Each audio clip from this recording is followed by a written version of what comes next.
복권 당첨과 같은 일확천금의 경험은 축복이 아니라 오히려 저주가 될 수 있습니다. 안녕하세요.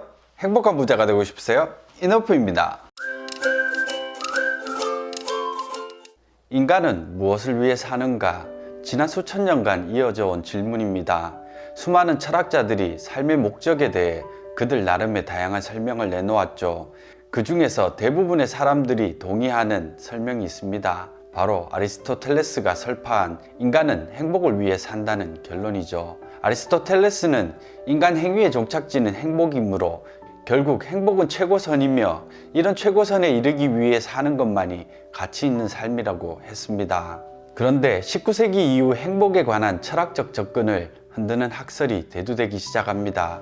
바로 찰스 다윈의 종의 기원 이후 진화론에 뿌리를 둔 진화심리학의 관점입니다. 아리스토텔레스의 행복론이 그래야만 한다는 도덕적 관점이라면 진화론에 근거한 행복론은 행복이라는 감정을 과학적으로 분석해보자는 관점입니다. 이 두 가지 행복론의 결정적인 차이는 뭘까요? 아리스토텔레스의 행복론은 어떻게 하면 최고의 선인 행복을 이룰 수 있느냐, 즉 하우에 초점을 맞추고 있다면 진화론은 인간은 왜, 또 무엇을 위해 행복을 쫓는 것인가, 즉 Why에 초점을 맞추고 있다는 사실입니다. 철학적 관점에서 행복한 삶이란 주제는 이미 여러 번 다뤘으니 이번 시간에는 진화심리학의 관점에 대해 좀 더 알아보도록 하겠습니다. 모르시는 분들이 많으시겠지만 다행히 우리나라에도 진화심리학의 관점에서 행복을 연구해온 세계적인 권위자가 있습니다. 연세대 심리학과 서은국 교수님이 바로 그 주인공입니다. 행복의 기원이라는 책을 통해 진화심리학의 관점에서 행복을 어떻게 볼 것인가 아주 묵직한 질문과 해답을 제시하셨죠. 관심 있으신 분들은 일독해 보실 것을 권해드립니다. 진화론적 관점에서 바라본 행복을 한마디로 요약하면 이렇습니다. 꿀벌이 꿀을 모으기 위해 존재하는 것이 아니듯 인간도 행복하기 위해 사는 것이 아니라는 것입니다. 인간을 포함한 모든 생명은 행복해지기 위해 사는 것이 아니라 살기 위해, 오직 생존하기 위해 행복이라는 감정을 필요로 한다는 것이죠. 벌도 인간도 자연의 일부이며 이 자연 법칙의 유일한 주제는 생존이란 것입니다. 다시 말해 행복하기 위해 사는 것이 아니라 살기 위해 행복감을 느끼도록 설계된 것이 인간이라는 것입니다. 이는 인간은 유전자를 보존하고 번식시키기 위한 껍질에 불과하다는 리처드 도킨스의 이기적 유전자와도 맥을 같이 합니다. 자, 그러면 본격적으로 인간도 다른 동물과 마찬가지로 자연의 일부이고 오랜 역사 속에서 진화를 거듭해 오늘에 이르렀다는 과학적 사실을 바탕으로 행복에 대해 파헤쳐 보도록 하겠습니다. 동물농장이나 새나개 같은 TV 프로그램에서 개를 훈련시키는 모습을 누구나 한 번쯤은 보셨을 겁니다. 마치 주인의 말을 알아듣는 것처럼 행동하는 천재견이나 피아노를 치거나 서핑을 하는 등 신기한 능력을 지닌 개들이 심심찮게 등장하죠. 잘 한번 생각해 보세요. 훈련 방식에는 조금씩 차이가 있지만 공통된 것이 하나 있습니다. 바로 간식이라는 보상입니다. 개는 간식을 보거나 먹게 되면 뇌에서 쾌감을 느끼게 되죠. 그 보상을 이용해서 개가 피아노를 치거나 서핑보드를 타도록 훈련을 시킬 수 있는 것이고요. 우리 인간도 크게 다르지 않습니다. 결국 인간도 좀 더 진화된 동물에 지나지 않거든요. 그렇다면 인간에게 개의 간식과 같은 역할을 하는 것이 뭘까요? 바로 뇌에서 느끼는 행복감입니다. 개가 간식을 얻기 위해 서핑을 배우듯 인간도 행복감을 얻기 위해 생존에 필요한 행위를 반복하면서 진화해 온 것입니다. 좀 더 구체적으로 살펴볼까요? 인간이 음식을 먹을 때, 데이트를 할 때, 사랑하는 사람과 살을 맞대고 있을 때, 아, 좋아, 행복해 라는 느낌을 경험하게 되죠. 그런 행복감이란 보상 때문에 또다시 사냥에 나가고 번식을 통해 유전자를 퍼뜨리게 되는 것이고요. 행복을 쫓는 사람들이 공통적으로 하는 질문이 하나 있습니다. 내 인생에 무엇이 있어야 행복할까? 사람마다 조금씩 차이는 있겠지만 대부분 돈, 명예, 건강 등 몇 가지를 떠올립니다. 그런데 이 같은 삶의 조건들이 갖춰져야만 행복해질 수 있다는 생각은 우리가 행복에 대해 가장 흔히 하는 생각인 동시에 가장 틀린 생각이기도 합니다. 미국 심리학회 회장을 역임한 스콧 릴리언펠드 교수는 그에 져서 유혹하는 심리학을 통해 행복이 외적인 조건에 의해 좌우된다는 믿음은 착각이라고 단호하게 이야기합니다. 인생의 여러 조건들, 이를테면 돈, 건강, 학력, 지능, 성별, 나이 등으로 인해 나타나는 행복의 개인차는 10%가 채 되지 않는다고 합니다. 한국심리학회에서 조사한 한국인의 행복에 대한 연구의 결론도 이와 다르지 않고요. 행복한 사람과 불행한 사람의 차이는 외적인 조건의 차이로는 설명할 수 없다는 것이 공통된 결론입니다. 그런데 문제는 우리들 대부분이 행복의 10%와 관련된 외적 조건들을 성취하기 위해 인생의 90%에 가까운 시간과 에너지를 투자하며 산다는 데 있습니다. 다시 말해 대부분의 인간이 불행하다 느끼는 이유는 쓸데없는 것에 너무 많은 시간과 에너지를 쏟기 때문이죠. 여러 연구 결과들이 보여주고 있듯 외적인 조건들은 비타민과 비슷합니다. 비타민 결핍은 몸에 여러 가지 문제를 만들지만 적당량 이상 섭취하고 나면 더 이상 유익이 없어지는 것과 같은 이치입니다. 오직 많이 갖는 것이 행복은 아니다라는 결론을 뒷받침하는 연구들과 과학적 증거들은 이미 차고 넘칩니다. 그 대표적인 사례로 자주 거론되는 것이 선진국의 경제 발전과 국민의 행복도에 관한 연구입니다. 예일대학교의 경제학 교수인 로버트 레인에 따르면 지난 50년간 미국의 평균 가계소득은 2배 이상 증가했지만 행복도는 정체되어 있거나 오히려 더 떨어졌다고 합니다. 지금까지 수백 편의 논문에서 수천만 명의 행복을 분석한 결론은 부유함이라는 삶의 조건은 일상의 불평과 고통을 줄이는 데는 분명 효과가 있지만 일정 수준 이상을 넘어서게 되면 인생을 행복하게 만들어주지는 못한다는 사실입니다. 돈과 행복에 관한 가장 유명한 연구는 미국 일리노이주에서 행해진 복권 당첨자들에 관한 연구입니다. 지금의 화폐 가치로 약 100억 원의 상금을 받았던 복권 당첨자들 21명의 1년 뒤 행복감을 조사한 연구입니다. 결과는 불과 1년 만에 복권에 당첨되기 전과 후의 행복도의 차이가 없어졌다는 사실입니다. 오히려 복권에 당첨된 후 불행해진 사람들도 있었고요. 왜 이런 일이 발생했을까요?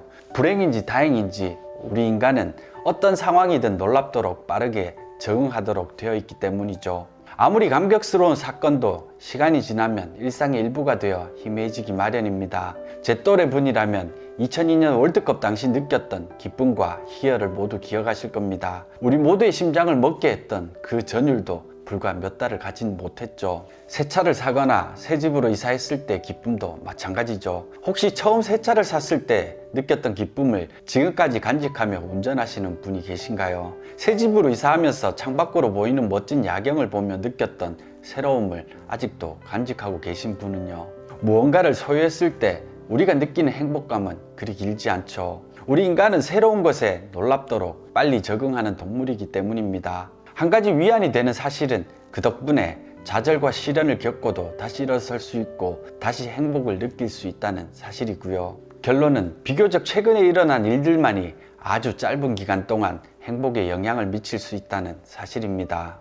우리의 감정은 우리 생각보다 빠르게 적응한다는 것 못지않게 중요한 특성이 하나 있습니다. 바로 감정은 절대값이 아니라 상대값이라는 점입니다. 이 현상을 설명하기 위해 UCLA의 알렌 피드루치 교수는 범위 빈도 이론이라는 개념을 소개했습니다. 용어가 좀 생소하고 어렵죠. 하지만 요지는 간단합니다. 극단적인 경험을 한번 겪으면 감정이 반응하는 기준선이 변해 그 후 어지간한 일들에는 감흥을 느끼지 못한다는 것입니다. 가령 중상위권 성적의 학생이 우연히 높은 성적을 얻게 되면 예전 성적을 다시 받았을 때 실망이 커지는 것과 비슷합니다. 즉 고깃국 맛을 몇 번 보고 나면 예전에 즐겨 먹던 콩나물국이 왠지 밋밋하게 느껴지는 것과 같은 이치입니다. 그렇기 때문에 복권 당첨과 같은 일확천금의 경험은 장기적인 행복의 관점에서 보면 축복이 아니라 오히려 저주가 될 수 있습니다. 실제로 복권 연구의 결과를 보면 복권 당첨자들은 복권 당첨 후 TV 시청, 쇼핑, 친구들과의 식사와 같은 일상의 작은 즐거움에서 이전과 같은 기쁨을 더 이상 느끼지 못했다고 합니다. 큰 자극이 남기는 후유증인 셈이죠. 서은국 교수는 외모와 행복의 관계에 대해서도 연세대학교 학생들을 대상으로 실험한 적이 있습니다. 학생들 얼굴 사진을 찍어 서로의 매력도를 평가하게 하고 그것을 바탕으로 상위권과 하위권 외모를 가진 사람들의 행복감의 차이를 조사한 것입니다. 놀랍게도 내가 다른 사람 눈에 얼마나 아름답게 보이느냐, 즉 객관적인 미모는 행복감과 아무런 관련이 없었습니다. 그런데 여기서 끝났다면 좀 시시했을 텐데 흥미로운 결과가 하나 있습니다. 객관적인 관점에서 외모는 우리의 행복에 영향을 미치지 못하지만 스스로가 자신의 외모에 대해 느끼는 감정, 즉 주관적인 아름다움의 정도는 행복과 높은 관련이 있었습니다. 이에 착안하여 외모가 아닌 삶의 다른 조건, 돈이나 건강 등과 행복의 관계를 조사했을 때도 유사한 패턴이 나타났습니다. 객관적으로 얼마나 많이 가졌느냐 하는 사실보다 이미 가진 것을 얼마나 좋아하고 만족하느냐가 행복과 더 깊은 관련이 있는 것으로 나타났습니다. 행복에 대해 이해하기 위해 반드시 알아야 할 개념이 하나 더 있습니다. becoming, 즉 무언가가 되는 것과 being, 즉 무엇으로 사는 것의 차이는 상당히 크다는 사실입니다. 꿈꾸던 대학에 입학 통지서를 받는 것은 분명 기쁜 일이지만 막상 대학생이 되어 한층 커진 학업 스트레스를 견디는 일상은 그다지 행복하지 않을 수 있거든요. 마찬가지로 재벌집 며느리 혹은 사위가 되는 것과 재벌가의 일원이 되어 하루하루를 사는 것은 아주 다른 얘기입니다. 회사에서 승진해서 임원이 되는 것과 임원이 되어 하루하루를 생활하는 것도 마찬가지고요. 우리는 무언가가 되기만 하면 행복해질 거라고 생각하는데 미처 준비되지 않은 상태 혹은 내가 진정으로 바라는 것이 아닌 것이 되어 생활하는 것은 오히려 행복이 아니라 불행을 높이는 일일 수 있습니다. 많은 사람들이 돈이나 출세와 같이 무언가 얻거나 성취했을 때 생기는 행복의 총량을 과대평가합니다. 그래서 우리 인간은 미래를 과도하게 염려하거나 또 기대하며 사느라 현재를 즐기지 못하고 살 가능성이 크고요. 이는 대다수 한국인들에게 나타나는 증상이기도 합니다. 고등학생은 오직 대학에 가기 위해 살고 대학생은 직장을 얻기 위해, 직장인들은 노후와 자식의 성공을 위해 살죠. 원하는 대학에 진학하고 나면, 원하는 직장을 얻으면, 부자가 되면, 자식들이 성공하면 등등 끝없는 미래의 조건들이 달성돼야 행복해질 거라 믿으며 가장 중요한 오늘을 충실하게 살지 못하는 것인지도 모릅니다. 우리 인생은 유한합니다. 생각만큼 길지도 무한하지도 않죠. 제한된 시간과 에너지를 어디에 어떻게 쓰느냐가 결국 인생사고요. 그런데 우리는 인생의 대부분을 부와 성공과 같은 삶의 조건을 갖추는데 허비하며 살아가죠. 무언가를 소유해야만 행복이 가능하다는 잘못된 믿음 때문입니다. 하지만 여기서 기대만큼의 행복 결실이 나오지 않는다는 것이 수십 년간 행해진 수많은 연구의 결론이고, 이 현상을 일으키는 주범은 바로 적응이라는 녀석입니다. 그러면 궁금해지죠. 왜 우리 유전자에는 적응이라는 프로그램이 깔려 있는 걸까요? 행복의 조건을 한 번만 갖추고 나면 그 뒤로 쭉 행복하면 좋을 텐데 왜 적응이라는 것이 개입하여 우리의 행복감을 초기화시키는 걸까요? 이유는 간단합니다. 적응에 의한 초기화는 생존을 위해 반드시 일어나야 하는 현상이기 때문이죠. 오늘 우리가 영양가 높은 음식을 먹어도 살기 위해서는 내일 또 사냥을 해야만 하도록 우리의 뇌가 진화했기 때문입니다. 사냥에 대한 의욕이 다시 생겨나게 하기 위한 필요 조건이 바로 적응이라는 초기화 과정입니다. 오늘 고기를 씹으면서 느낀 쾌감이나 배부름이 곧 사라져야 한다는 사실, 쾌감 수준이 원점으로 돌아가는 이런 초기화 과정이 있어야만 그 쾌감을 유발시킨 그 무언가를 끊임없이 구하게 되겠죠. 우리 조상들이 창을 들고 동굴 밖으로 다시 사냥을 나섰던 이유가 사실은 잃어버린 쾌감, 즉 행복감을 다시 잡아오기 위함이었습니다. 이 무한 반복의 생존 사이클이 지속되기 위해 절대적으로 필요한 조건 중 하나가 쾌감의 소멸이었던 것이고요. 어떤 일을 통해 느끼는 즐거움은 시간이 갈수록 줄어듭니다. 참 야속하죠. 수년 동안 몸과 영혼까지 희생해서 얻은 승진이 주는 즐거움도 불과 며칠 만에 사라지고 말아요.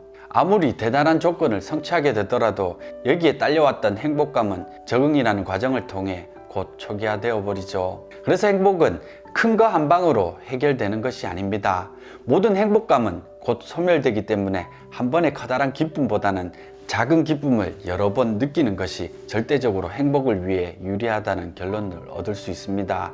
여기서 그 유명한 행복은 기쁨의 강도가 아니라 빈도다 라는 결론이 나온 겁니다. 그래서 서은국 교수는 결국 행복은 아이스크림과 비슷하다고 이야기합니다. 아이스크림은 입을 잠시 즐겁게 하지만 반드시 녹는다는 거죠. 행복공화국에는 냉장고라는 것이 없습니다. 따라서 우리가 할 수 있는 것은 오직 한 가지뿐입니다. 모든 행복이라는 아이스크림은 이내 녹아 없어진다는 사실을 받아들이고 자주 또 여러 번 아이스크림을 맛보는 것이죠. 자, 오늘의 결론입니다. 행복한 삶을 살기 위해 우리에게 필요한 것은 무엇일까요? 우리 모두가 꿈꾸는 삶의 더 나은 조건들, 부, 명예, 건강 등은 우리를 불행하지 않게 혹은 불편하지 않게 해주는 것들입니다. 그것이 있다고 해서 영원한 행복이 보장되진 않아요.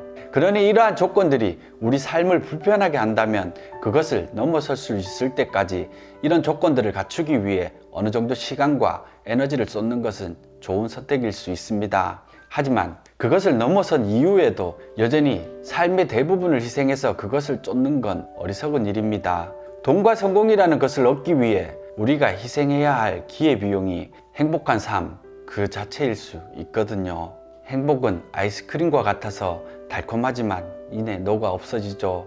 아껴뒀다가 조금씩 꺼내 먹을 수도 없어요. 그러니 커다란 아이스크림, 비싼 아이스크림을 얻기 위해 너무 많은 노력을 들이는 건 결코 바람직하지 않습니다. 그러니 작은 아이스크림을 여러 번 수시로 먹는 게 행복을 오래 유지할 수 있는 방법입니다.